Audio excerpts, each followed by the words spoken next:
বর্ষাকালে দীঘা যে কত সুন্দর হয় সেটা না দেখলে বোঝা যাবে না। আর সমুদ্রের ঢেউ সেটা তো বলারই মতো না, অসাধারণ। তো সেই জন্য খুব শিগগিরই বর্ষাকালে প্ল্যান করলাম সুন্দরবনের জায়গায় দীঘা যাবো। এই যে আমরা দীঘা যাওয়ার জন্য রওনা হয়ে গেছি। মেট্রো করে যাবো ধর্মতলা, ধর্মতলা দিয়ে বাস। আমরা বেশিরভাগ রাত্রিবেলা বাসই ধরি, কারণ দিনটা পুরোপুরি ইউজ করা যায়। তো এইটা আমাদের বাস, দেখে নাও কত সুন্দর। ঠিক আছে, 250 টাকা করে টিকিট। ঠিক আছে, কত সুন্দর, স্লিপারও আছে ওপরে। আর আমরা বাসে যাওয়ার জন্য কিছু খাবারও নিয়ে নিয়েছিলাম, যাতে রাতে বাইরে না খেতে হয়। তো বাড়ির থেকে কিছু খাবার নিয়ে নিয়েছি, সেই খাবারগুলো এখন আমরা বার করে খাচ্ছি।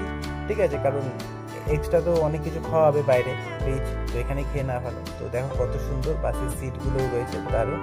এবার মাঝরাতে একটু ঘুম ভাঙলো, তখন দেখছি অনেকটাই রাস্তা পৌঁছে গেছি। এবার আমাদের হোটেলে চলে এলাম সকাল 4:30টার সময়। হোটেল সানশাইন, এটা ওল্ড দীঘায় আছে, খুবই সুন্দর হোটেল। 4:30টার সময় এসি, তখনই চেক ইন করে নিয়েছি, অবশ্য ফোন করে দিয়েছিলাম। এই হোটেলের ডেকোরেশনটা দেখলে 700 টাকা 800 টাকা, কত সুন্দর এসি নন এসি রুম তোমাকে দিয়ে দেবে একদম সস্তায়। ওই দিকেরটাতে দেখ, কাপল ফ্রেন্ডলি, নো প্রবলেম। ঠিক আছে, কোনো অসুবিধা নেই, আরামসে তোমরা আসতে পারবে, থাকতে পারবে। রুমটা দেখে নাও, 700-800 টাকায় সমুদ্র থেকে 10 মিনিটের ডিফারেন্সে তোমরা কিরকম হোটেল পাবে, হয়তো পেতেও পারো, না পাওয়ার চান্সই নেই। দেখে নাও কত সুন্দর ডেকোরেশন। এবার আমরা ভাবলাম এই হোটেলে সকাল 4:30টার সময় আমরা চলে যাবো মোহনা। ঠিক আছে, কিন্তু আমাদের কপালটা এতটাই খারাপ, বাইরে তাকিয়ে দেখি বৃষ্টি হচ্ছে। তাহলে ভেবে না বর্ষাকালে এসেছি আর বৃষ্টি থেকে ভাবছি করবো, কিন্তু আমরা তো পাগল। আমাদের যেতে হয় মোহনা, মোহনা থেকে আমরা ইলিশ মাছ খাই। আর এমনি তোমাকে বলেছি সব ভিডিওতে, একটা ভিডিওতে পুরো সব দেওয়া যাবে না, তো আরও নেক্সট ভিডিও দেবো, এটাই দেখে নেবো। এই যে মাথায় আমাদের ভিডিও থেকে আমরা একটা ছাতা নিয়ে এসেছি, কিন্তু তাও যেভাবে যাচ্ছি। আর একজনও বলেছিল আমার, বর্ষাকালে সমুদ্র সময় আরও সুন্দর লাগে, কত সুন্দর, এটাকে ভয়ঙ্কর না, এটাকে সুন্দর। তো একটা গেলাম, আমাদের নিয়ে চলে গেল মোহনা।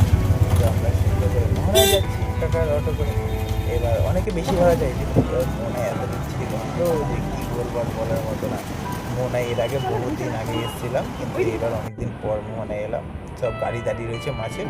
আমরা এসেছিলাম এখানে, মানে সমুদ্রের ধারটা 20টা কিলো করবো, আর তারপরে ইলিশ মাছ সবই রয়েছে।